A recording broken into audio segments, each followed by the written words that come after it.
Ada stood at the entrance of the ancient market in Lagos, the vibrant hustle and bustle of the daytime crowd creating a lively atmosphere. Stalls were adorned with colorful fabrics, aromatic spices, and intricate carvings, showcasing the rich culture of the city. Yet, beneath the market's lively exterior, Ada sensed an underlying tension. She had heard the whispers, the hushed conversations about strange happenings that took place after the sun went down. For months, Ada had been intrigued by the rumors of paranormal activities occurring in the market at night. As a journalist with a knack for uncovering the truth behind urban legends, she felt compelled to investigate. Her colleagues dismissed the stories as mere superstition, but Ada had a gut feeling that there was more to it. Determined to get to the bottom of the mystery, she decided to spend a week documenting the market after dark. As the sun began to set, Ada set up her equipment near a cluster of stalls. Her camera was ready. She had a notebook to jot down any observations. The market gradually emptied, and an eerie silence replaced the daytime clamor. The once busy thoroughfares were now deserted, casting long shadows under the dim streetlight. Ada couldn't shake off the feeling that she was being watched. Suddenly, she heard a faint rustling sound coming from one of the nearby stalls. Ada's heart raced as she directed her camera towards the noise. A shadow flickered at the edge of her vision, disappearing as quickly as it appeared. Trying to stay calm, she reminded herself that it could be a stray animal or a trick of the light, but deep down she knew it was something more. The night wore on, and the uncertain atmosphere only grew thicker. Ada's camera captured glimpses of movement, strange lights, and unexplained sounds. She decided to walk through the market, hoping to find more clues. As she ventured deeper into the labyrinth of stalls, she felt a cool breeze brush past her, making her shiver. The air seemed to hum with an otherworldly energy, heightening her sense of foreboding. Just as Ada was about to turn back, she saw it, a ghostly figure standing at the end of a narrow alleyway. The figure was translucent, almost shimmery, and it seemed to be watching her intently. Ada froze, her breath catching in her throat. She wanted to run but found herself rooted to the spot. The figure lingered for a moment before vanishing into thin air, leaving Ada questioning her own sanity. With trembling hands, she recorded her final notes for the night, determined to return and uncover the truth behind the market haunting.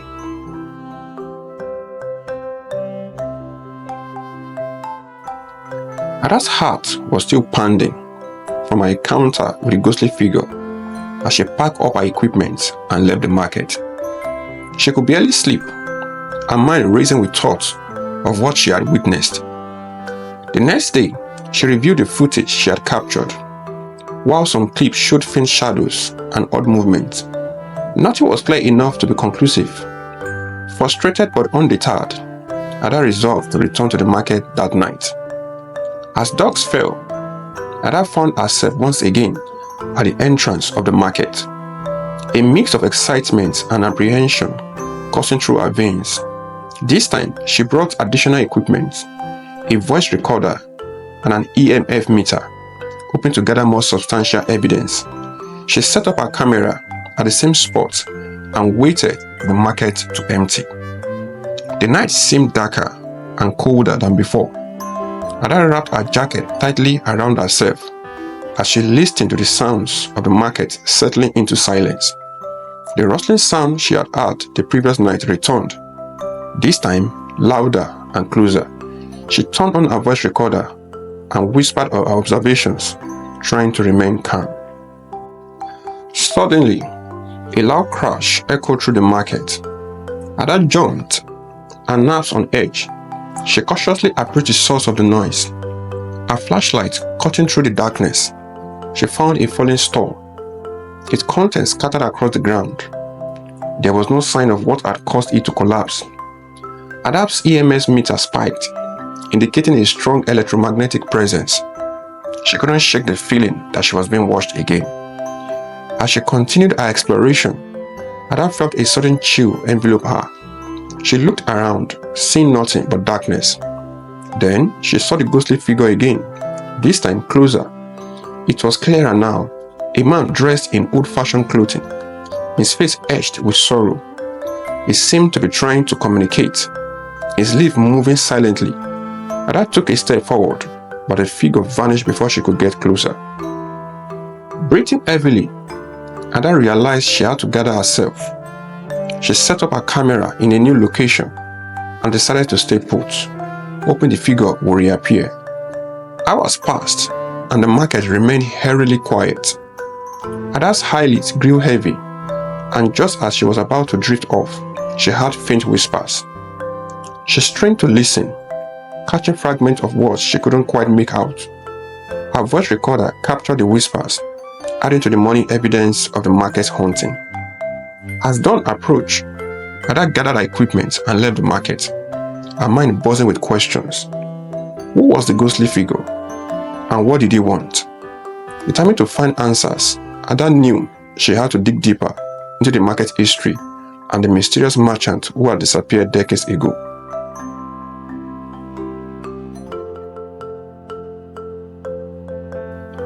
Ada spent the day poring over historical records and talkings to locals about the market past. She visited the local library, where she found old newspapers and documents detailing the market history. The more she read, the more she became convinced that the ghostly figure she had seen was connected to a tragic event from decades ago. She discovered the history of a merchant named Chima, who had been a prominent figure in the market. Chima was known for his honesty and generosity. The sudden disappearance had left a cloud of mystery over the market. Rumors had circulated that Chima was betrayed by his business partners, who coveted his sources. But some believed he was murdered, while others thought he had been cursed and trapped in the market. Ada decided to speak with the oldest merchant in the market, hoping to find someone who remembered Chima. She met with an elderly woman named Mama Kemi, who had known Chima well. Mama Kemi recounted stories of Chima's kindness and the envy it sparked among his rivals. She believed that Chima's spirit was still in the market, seeking justice for the wrongs done to him. Encouraged by Mama Kemi's insight, Ada felt a renewed sense of purpose. She spent the rest of the day gathering more information and preparing for another night in the market. She knew she was getting closer to the truth and hoped by understanding Chima's story, she could help his restless spirit find peace. As night fell, Ada returned to the market with a clearer plan. She set up her equipment near the spot where she had seen Chima's ghost the previous night. The market was as silent as ever, the darkness wrapping around her like a shroud. Ada felt a strange mixture of fear and determination, knowing that she was on the verge of uncovering something significant. Hours passed, and the market remained still. Just as Ada began to doubt herself, she felt the familiar chill in the air. The EMF meter spiked again, and she saw Chima's ghostly figure materialize before her. This time, she didn't move. She watched as Chima tried to speak, his ghostly form flickering with a desperate energy. Ada whispered softly, hoping to convey her intention to help. To her astonishment, Chima's figure seemed to respond. He pointed towards a cluster of stalls, his expression filled with sorrow. Ada followed his gesture, finding herself in front of an old, decrepit stall. She realized that this must have been Chima's stall, the place where he had walked and ultimately met his fate. Ada's heart ached with empathy for the tormented spirit, and she vowed to uncover the truth behind his tragic story.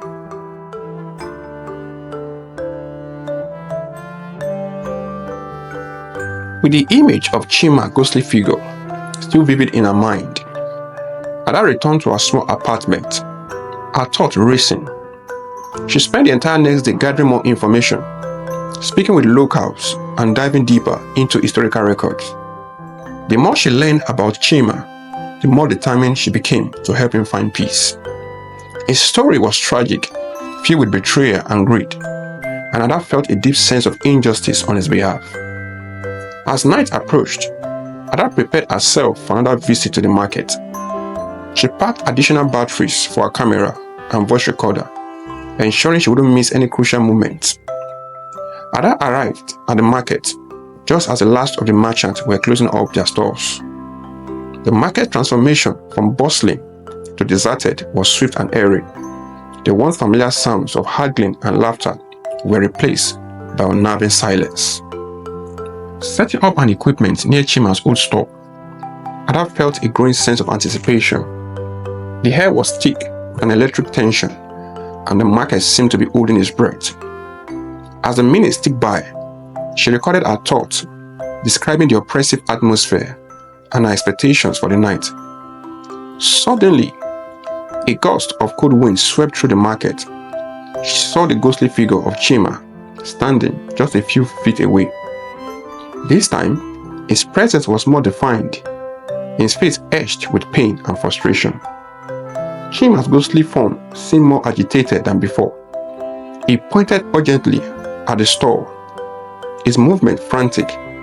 Ada's heart pounded, but she steadied herself and approached him slowly, her flashlight illuminating his spectral figure. "Chima," she whispered, "I'm here to help you. Show me what you need." The ghost seemed to understand. He pointed to specific spots on the ground near the store. Ada knelt down, brushing away debris and dirt. Her fingers touched something hard and metallic. She uncovered an old rusted lockbox. Excited mixed with fear as she pried it open.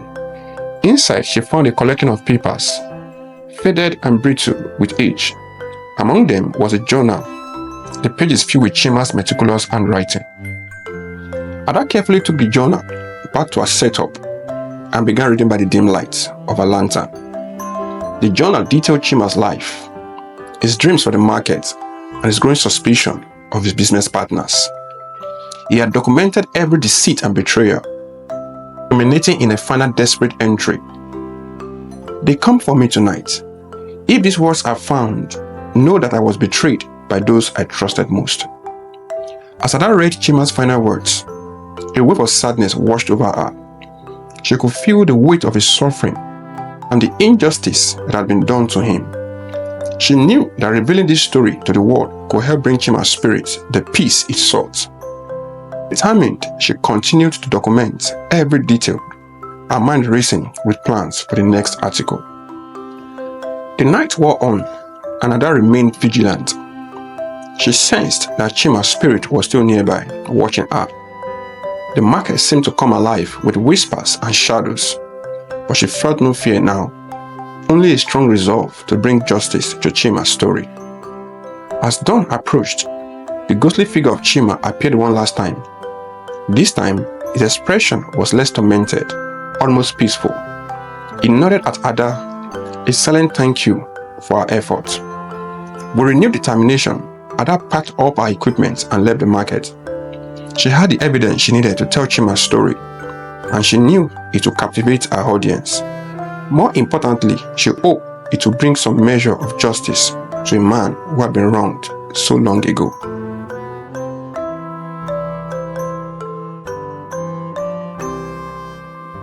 Back in her apartment, Ada pored over Chima's journal, piecing together the story of his life and his tragic end. She typed furiously, her fingers flying over the keyboard as she crafted her article. She wanted to ensure that every detail was accurate and that Chima's voice came through clearly. Our editor, intrigued by her findings, agreed to publish the story in a special feature. The article hit the stands, and the response was immediate. Readers were captivated by the tale of the haunted market and the ghostly figure of Chima. The story quickly went viral, drawing attention from media outlets and paranormal enthusiasts alike. Ada's phone rang non-stop with interview requests, and her inbox was flooded with messages from readers who had their own stories of supernatural encounters in the market. As the story gained traction, Ada received a call from an unexpected source, a local historian who had been researching the market history. He invited her to his office, promising to share additional information about Chima and his business partners. Ada agreed, eager to learn more about the man whose spirit she had encountered. The historian Dr. Olawale welcomed Ada into his cluttered office. Stacks of books and papers covered every surface, and her hair was thick with the scent of old parchment. Dr. Olawale showed Ada records that corroborated Chima's journal, including legal documents and letters that detailed the betrayal he had suffered. Chima was a good man, Dr. Olawale said, and his story deserves to be told. You've done a great service by bringing this to light. Inspired by Dr. Olawale's words, Ada continued her research, determined to uncover every aspect of Chima's life and death. She spent hours in the library, digging through archives and interviewing anyone who might have known Chima or his family. Each new piece of information added to the puzzle, painting a vivid picture of a man who had been deeply wronged. Ada's dedication paid off. She discovered that Chima's business partners had indeed conspired against him, falsifying documents to claim a share of their business proceeds, and murdered him in a stall in the market. His corpse was destroyed so that no one would be able to find him. They had gone to great lengths to cover their tracks, but Chima's meticulous records had preserved the truth. Armed with this new evidence, Ada knew she could finally bring justice to Chima's memory.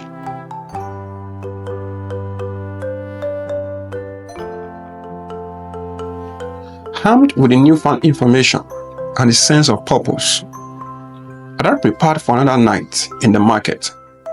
She wanted to communicate her findings to Chima's spirit, to let him know that the truth was finally being revealed. She packed her equipment and the journal, determined to bring some measure of peace to the restless ghost.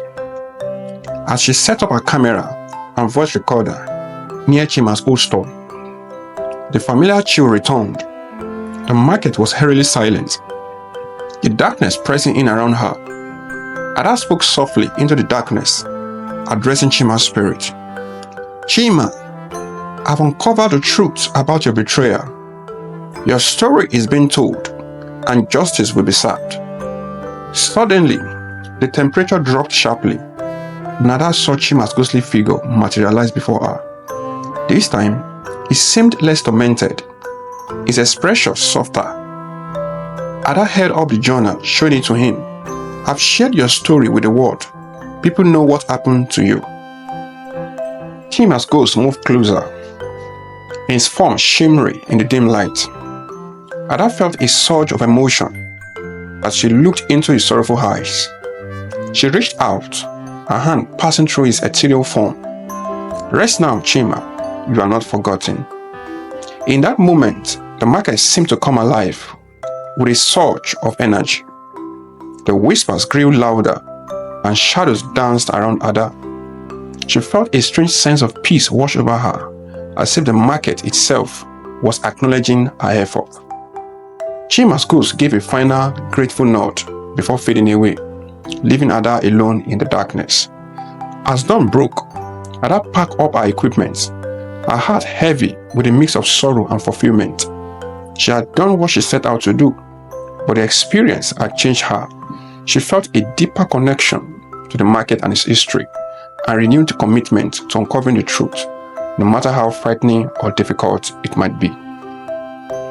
The weeks following the community event were busy for Ada. Her article's success had opened doors for new opportunities.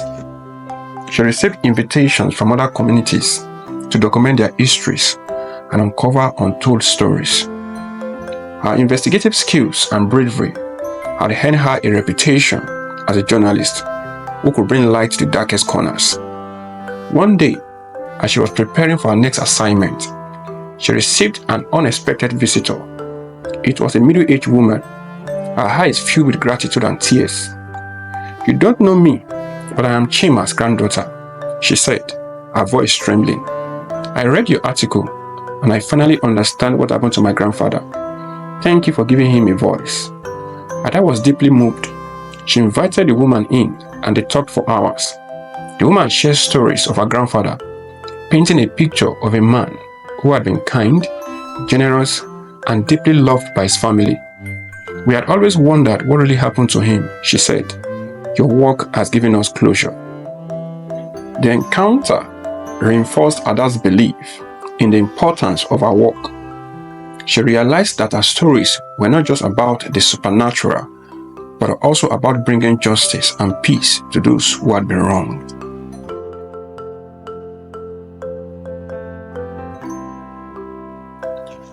Ada's journey teaches us that bravery and courage are not the absence of fear, but the determination to face it head-on. By confronting the unknown and uncovering hidden truths, Ada not only brought peace to restless spirits, but also united and healed our community. Our story reminds us that courage can illuminate the darkest path, and that standing up for justice and truth, no matter how frightening, can lead to profound and positive change. Thank you for watching. If you enjoyed this story, please like, share, and subscribe to our channel for more captivating tales. Your support helps us to bring more stories to life. Until next time, stay strong and keep believing in new beginnings.